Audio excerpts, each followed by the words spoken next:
Now, some people in the studio to meet now to talk about mastectomy tattoos, a topic I've not talked about before on the programme. Purge Tattoo Studios on Highcombe Road in Lincoln is offering free mastectomy tattoos to women who have had a breast removed because of cancer. Chris Robbo and Daryl Kemp are the tattooists, and Annette Atkinson is here because she's going to have a tattoo done. Good morning to you all. Morning. OK, first of all, Chris, why did you decide to offer this service? It was something that we basically put on the Facebook page. So we wanted to know from our customers what they want from us, and we sort of put it to a vote. So people suggested the ideas, and the mastectomy one come up, and we basically said whoever gets the most likes on sort of which what they want to see from us will sort of win a day sitting. So the mastectomy come up, and then we decided that that's what we're going to do. And had you seen this, Daryl, on other sort of forms of media? Had you seen that other people had already done this and had this done? No, we just came up with the idea, obviously, because of the fact of as soon as we put it down to a vote, that came up, and I haven't seen any other studio put out something like this. No. And we thought that obviously it will help bring a little bit of self-confidence to people and bring the confidence back. So we thought it was an absolute great idea. So let me bring Annette into the conversation. Is it something you thought you might have done, or has this come completely out of the blue? Fairly out the blue, yeah. A little seed was planted by Charlie, my husband. OK, Charlie over the corner there. Right, yeah. Charlie? Yes, he's OK. Yeah, a little seed was planted, and then talking to my hairdresser about it. She's got tattoos, and yeah, it just started growing. Tell me about your mastectomy, and when did you have that done? Because it's a double mastectomy you've had, isn't it? Yeah, yeah. Tell me the background. I originally I had one operation because it was just a feeling I had. I didn't have any lumps, bumps or anything. I just had a feeling. Had an operation, had a little bit removed. They then said, no, sorry, we haven't got all the cancer, you need another operation, so they took some more away. Then I had another operation because they still hadn't got it all, and they said, we need to do a mastectomy. I had an immediate reconstruction with an implant. The implant was fine until I had the chemo, the radiotherapy. The radiotherapy actually made the implant go misshaped and funny. So I had yet another operation to have the implant removed and have another implant. But unfortunately, I got an infection and my body rejected the implant. So they said they could put another one in, and I said, no, I'll just go flat. So I ended up with nothing on this side, on the left side. And then I actually asked them then to take the other one off as well, because I just, wanted to go flat. You've really been through it, haven't you? So when was the last operation? November last year. I ended up having 3 operations in 2018 and 3 operations in 2019. And I also lost my mum and dad the first year as well. Let's look at some positives, because the big positive is you're here in the studio talking to me. Mm-hmm. How does that make you feel, the fact that you've got through all those operations, and you are here to tell the tale? Yeah, quite good. This is it, isn't it? Yeah. Tell me how this conversation started in the hairdressers then, and thinking I would like a tattoo on my chest, really. Well, originally, because I'd had one mastectomy, I thought I was going to have a tattoo of just a nipple put on. But then... Is that quite a common thing that people do? Yes, they have a tattooed nipple put on, yeah? Yeah, the hospital do that for ladies, who've had a mastectomy.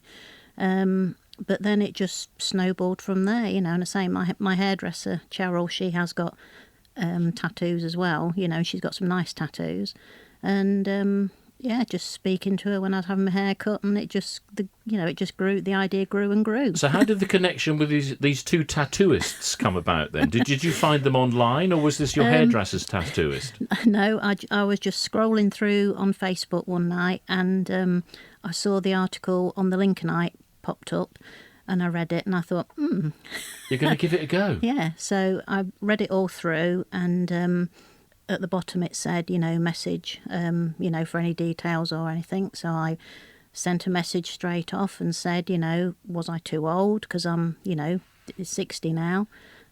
Explained that I'd had a double mastectomy, and just sort of threw the idea out there, and I was quite took back when I got an immediate response. You know, it was only about 5 minutes, and I got an immediate sort of like ping, and I read it, and I said to Charlie, I says, "Look." I've had a reaction. Yeah, and he didn't even know I'd actually responded, you know. So what did you guys think of that then? You know, somebody had contacted you. Yeah. Was there a little bit of nervousness going on, thinking, oh, blimey, you've offered this now, we're going to do it? The response was absolutely massive. And as soon as it sort of got out there, we had loads of people messaging through. So we was offering the last Saturday of every month for the free mastectomy tattoos, and they've sort of got booked up until about August time now. So as have well, you done any yet? Not yet, no. Like I say, Annette's going to be the first one. So. You're going to be the first one. Yeah. Is Annette booked in? Yeah, booked in. Yeah. When is this? When are you booked in? 28th of March. 28th of March. Not long to go now. No doubts? No doubts at all. What about the design? Who's come up with the design for this? Have you come up with some suggestions? Yeah, I just looked through pictures online and everything, and came up with like a dream catcher with the feathers going across, and a dandelion being blown. And from that, do you then look at those designs, Daryl, and say, OK, that's practical, that's possible, and also it's going to look right on somebody's body? That's got to work, hasn't it? We'll take their ideas. So obviously, as soon as we've got their ideas, we can start moulding it all into one and see what's going to work. So obviously, with the feathers, with the dream catchers, seeing how it's going to obviously go towards the body, and then we take it from there, don't we? So I'm fascinated. How it's going to fit. When did you first get a tattoo, Chris? I was 18. Were you? But again, it was one of those decisions. I just jumped straight into it. Didn't particularly get the best tattoo in the world. It wasn't like when you were on holiday in Ibiza and you were dared to get one, was it? No, nothing like that. But yeah, that's probably more possible nowadays than back then. I think it probably is, isn't it? Where people come back from holiday and bad say, influences where that I did work you with. get that tattoo? When you had which was your first tattoo, by the way? It was sort of this one, but it's all in the process of being covered up now. So, like I say, bad idea at the time, and now it's... So it was a very visible tattoo, certainly in the summer, because it's on your arm there, isn't it? What do they call it? A sleeve? Is that a part it was sleeve? Sort of like a half sleeve Half that went a onto my sleeve. chest. Yeah. And what about you, Daryl? When did you have your first I had tattoo? my first tattoo when I was 18 as well. Yeah. Did you dare each other? Did you know each no, other? We didn't know each other back then. No, but we nearly met. did, didn't we? Yeah, we actually met through new tattooing, Daryl. Yeah, it was, wasn't it? You were tattooing me. But yeah, no... I had my first one. It was on my leg, and it was when I was 18. Bit more subtle, unless you were wearing shorts. So that was hidden away a bit. Yeah, it's hidden away a little bit, but it was just on my calf area. So it's, I'm sort of looking at you both because you've both had tattoos done on your neck. Yeah, and I'm sort of thinking work going on with near your Adam's apple. Is that probably a pretty sensitive one to have done? It's not particularly nice to... No. So why have you done it? That. You see, more me rebellious thing against my mum. Is that right? Yeah, don't ever get a tattoo on your neck. So the next day, I was on FaceTime saying, "Oh look, I'm having my neck done." Mum. And what did she think of your first tattoo? She was all right with it, and like I say, she's all right with my neck now. But is she? Yeah. Yeah. What about you? Have you had any anti-tattoo comments from family members? No. All I texted my mum and I was like, I'm having a tattoo on my neck. She was like, well, it's your body. I thought, well, that's not the response I want.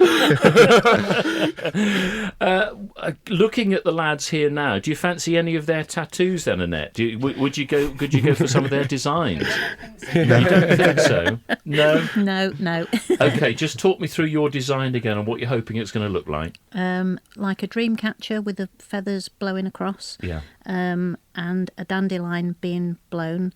And I'd like to incorporate a blackbird in it as well, because when my dad died, we've got a little sort of story about a blackbird, so I need a little blackbird in it. Is it that the blackbird appeared after your dad died? Is it something like that? No, it was before. It was when he was in hospital, in sort of like the really early hours of the morning. We went to see him, and one was singing, and it was on top of a lamppost in the car park, singing its heart out. And then we went to see my dad, and my dad was just sort of laid in the hospital, and even when we was in there we could hear the blackbird through the window. Oh, lovely. And my dad actually used to feed a little blackbird in his garage. He used to sort of put food down, and so it's just. So that would be special as well to have that. Right, don't miss out the blackbird, you two. Yes, Right, you've got to get the blackbird in the design. Can we follow the story through? I would love to follow the story through and see how it all works out. Yeah. And to make sure you're pleased with your tattoo at the end of it all. Yeah. If anybody else would like to know more about it, I know you're very busy and very booked up. What's the best thing to do? How can they contact you? There's plenty of information on the Purge Tattoo Studio page on Facebook, and then we've got Shayna as well, who's our personal assistant that gets back to everybody on social media. So anybody that messages the page will get a quick response as well. So any questions, just drop us a message.